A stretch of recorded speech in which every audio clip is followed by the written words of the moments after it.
একটা দেওয়াল, পাকা দেওয়াল যদি বাড়িতে কোথাও থাকে, ছাদ ছেড়ে দিন, পাকা দেওয়াল, আয়ুষ্মান ভারত পাবেন না। মোটরসাইকেল থাকলে আয়ুষ্মান ভারত পাবেন না।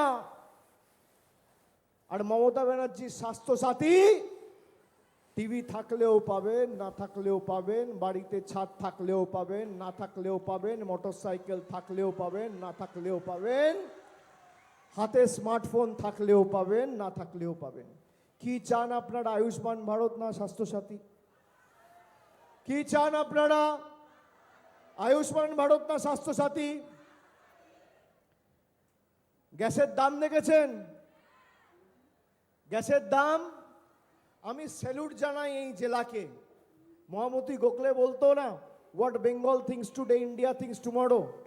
দক্ষিণ 24 পরগনা যা আজ ভাবে, সমগ্র বাংলা কাল ভাবে।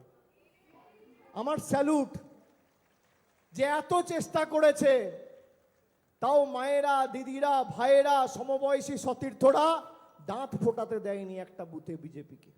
স্যালুট আপনাদের, যে এদের ফাঁদে আপনারা পা দেননি। আর যারা বিজেপিকে ভোট দিয়েছিল তারা ভাবছে বিজেপিকে ভোট দেওয়া আর খাল কেটে কুমির আনা এক। রান্নার গ্যাসের দাম ছিল 400 টাকা, আজকে 1000 টাকা। চা পাতার দাম ছিল 150 টাকা, আজকে 400 টাকা। দুধের দাম ছিল 28 টাকা লিটার, আজকে প্রায় 60 টাকা লিটার। সর্ষের তেল ছিল 100 টাকার নিচে, আজকে প্রায় 200 টাকা লিটার। কি অবস্থা দেশে!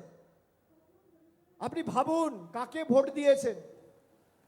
যখন ইচ্ছা, কখনো নোটবন্দির নাম করে লাইনে দাঁড় করিয়ে দিচ্ছে, কখনো ভোটবন্দির নাম করে, এসআইআর এর নাম করে লাইনে দাঁড় করিয়ে দিচ্ছে, কখনো এলপিজির নাম করে লাইনে দাঁড় করিয়ে দিচ্ছে, কখনো নাগরিকত্বর প্রমাণ দেওয়ার জন্য লাইনে দাঁড় করিয়ে দিচ্ছে।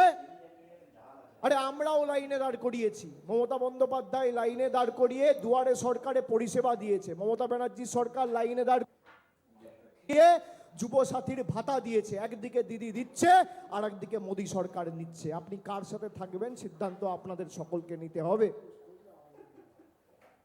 আপনারা বলুন তো, এদের এত রাজ্যে এরা ক্ষমতায়, বিজেপির কিছু নেতা বলছে লক্ষ্মীর ভান্ডার বন্ধ করব, আর কিছু নেতা বলছে আমরা এলে লক্ষ্মীর ভান্ডার বাড়াবো। আমার ওপেন চ্যালেঞ্জ, যারা বলছে বন্ধ করব বিজেপি তাদের বহিষ্কার করুক, আর যারা বলছে বাড়াবো তাদেরকে বলবো নরেন্দ্র মোদী আর অমিত শাহকে গিয়ে বলুন 15টা রাজ্যে আপনাদের সরকার ক্ষমতায়, একটা রাজ্যে যদি লক্ষ্মীর ভান্ডার, যেভাবে আমাদের সরকার পরিবারের 5 জন মহিলা থাকলে 5 জনকেই দিয়েছে, আপনারা দিয়ে দেখান, তৃণমূল কংগ্রেস বিধানসভায় প্রতিদ্বন্দ্বিতা করবে না, প্রার্থী পদ প্রত্যাহার করব।